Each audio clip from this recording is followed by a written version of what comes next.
रहस्यमय संदूक।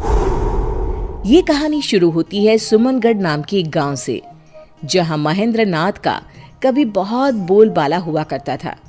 समय बीतता गया और बढ़ते समय के साथ लोग उन्हें भूलने लगे। आज महेंद्र नाथ का परिवार भी गांव के बाकी परिवार की तरह ही एक आम परिवार बनकर रह गया था। एक हादसे में महेंद्र नाथ की मौत के बाद उनकी पत्नी ने ही घर को संभाला। वो अक्सर अपनी पोती प्रिया को उसके दादाजी की कहानियां बताया करती थी। बहुत अलग से थे तुम्हारे दादाजी। इन आम लोगों से अलग थी उनकी शक्तियाँ। दादाजी के बारे में कुछ और बातें बताओ ना दादी। वो जादू करते थे ना? जादू नहीं बेटा, वो सिद्धियाँ होती हैं जो दादाजी के पास थी। उनके किस्से कितने भी बताऊं कम ही है। क्या माँ, तुम भी इससे ये सब बताने लगी? कल रात को न जाने ये क्या क्या मंत्र पढ़ रही थी। देखो माँ, मैं नहीं चाहता कि इसका ध्यान पढ़ाई से हटे। पंकज ठीक कह रहा है प्रिया, मैं तो सठिया गई हूँ बेटी। जा तू पढ़ाई कर। पंकज की बात सुनकर प्रिया वहां से अपने कमरे में पढ़ने चली जाती है, पर उसके मन में तो बस अपने दादाजी के किस्से को जानना था। ये पापा क्यों मुझे दादाजी की कहानियों से दूर रखना चाहते हैं? ऐसा क्या है उनमें? बहुत हुआ, ऐसा कुछ तो है जो सब मुझसे छुपा रहे हैं। प्रिया छुपकर अपनी दादी के कमरे के बाहर खड़े रहकर उन दोनों की बातें सुन लेती है। माँ, प्रिया को उस संदूक के बारे में कुछ भी पता नहीं चलना चाहिए। इस तरह अगर तुम पिताजी के बारे में उससे बात करती रहोगी तो कभी न कभी वो भी बाहर आ जाएंगे। जो छुपा होना चाहिए। पापा क्या छुपा रहे हैं मुझसे? क्या छुपाना है? कौन सा संदूक? ये सब क्या चल रहा है? तू कब तक छुपा लेगा प्रिया से इन बातों को? कभी ना कभी वो संदूक भी सामने आ जाएगा पंकज। जिद मत करो माँ, वरना मुझे उस संदूक को कहीं रखकर आना होगा। मैं आज ही उस संदूक को पास के जंगल में रखकर आता हूं। न रहेगा संदूक, ना ही रहेगा प्रिया को कोई खतरा। पंकज रात के ठीक 2 बजे सभी के सोने के बाद अपने घर के स्टोर रूम में जाता है और लाल कपड़े में लपेटे एक संदूक को बाहर लेकर आता है। माफ कीजिएगा बाबूजी, पर हम इन शक्तियों को नहीं संभाल पाएंगे। अब इस संदूक को अलविदा करने का समय आ गया है।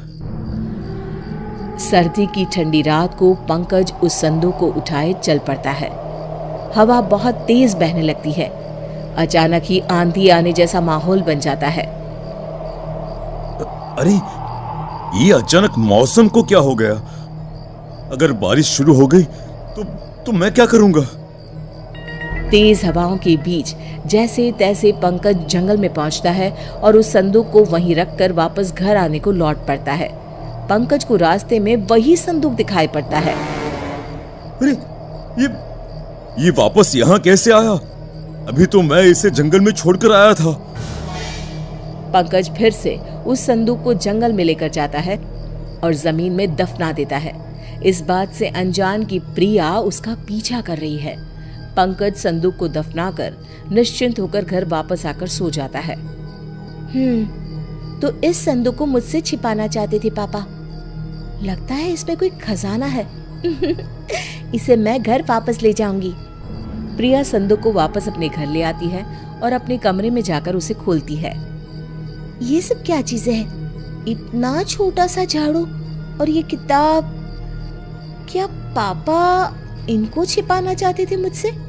ओहो, बेकार में इतनी सर्दी में जंगल से इस संदूक को मैं ले आई। कल ही वापस रखाऊंगी। ये कहकर प्रिया सोने चली जाती है।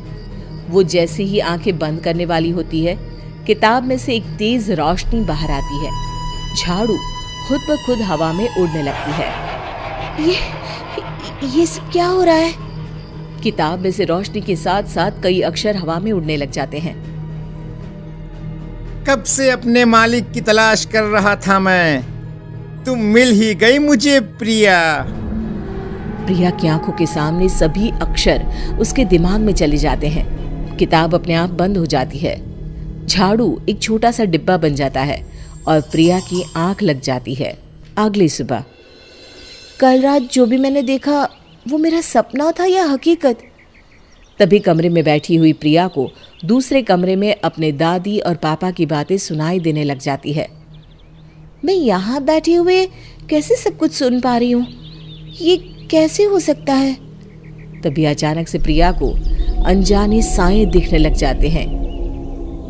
हमें बचाओ प्रिया, हमें बचाओ। कौन हो तुम लोग? नहीं नहीं, मुझे छोड़ दो। प्रिया की आवाज सुनकर शोभा और पंकज उसके कमरे में आते हैं, पर उन्हें वहां कोई नहीं दिखता। क्या हुआ प्रिया, तुम ठीक तो हो? पापा, मुझे बचा लीजिए। मैं कल वो संदूक अपने साथ ले आई थी। मुझे अब यहाँ पर अजीब से लोग दिखाई दे रहे हैं जो मुझसे मदद मांग रहे हैं। मैं ये जानता था, इसीलिए तो ये सब तुझसे छुपाया मैंने। तेरे दादा यानी मेरे पिताजी महेंद्र नाथ ने लोगों की मदद करने के लिए कई सिद्धियां ली। उन्होंने अपने बारे में तो कभी सोचा ही नहीं। कई अतृप्त आत्माओं को आजाद करवाने में और कई मजबूरों की मदद करने में ही उन्होंने अपना जीवन लगा दिया। उन्होंने अपनी सारी शक्तियां इस संदूक में छुपा कर रखी थी, पर उनके ही एक चेले ने उन्हें धोखे से मरवा दिया और संदूक चुरा लिया। पर वो ये संदूक खोल नहीं सका। मुझे डर था कि कहीं ये शक्तियों को संभालने की शक्ति तुझ में ना हुई, और अगर तू ही इसकी हकदार हुई तो क्या होगा? तेरे दादाजी की सिद्धियां तू ही इस्तेमाल करके लोगों की मदद कर सकती है बेटा। ये आत्माएं बस तुझे ही दिखाई देगी, क्योंकि तू ही है जो इन्हें बचा सकती है। अब जब शक्तियां तुझ तक आ ही गई है तो भगवान तुझे हिम्मत भी देगा। तुझे बस एक गुरु चाहिए जिनसे मैं तुझे मिलवाती हूँ। शोभा अपने पति के बंद कमरे में जाती है, जहां वो अक्सर साधना किया करती थी।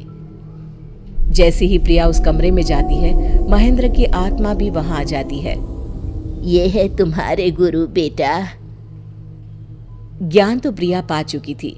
महेंद्र नाथ प्रिया को सिद्धियों के प्रयोग के नियम की शिक्षा देते हैं। प्रिया इन सब गुणों में महारत हासिल कर लेती है और अपना पूरा जीवन लोगों की भलाई में लगा देती है।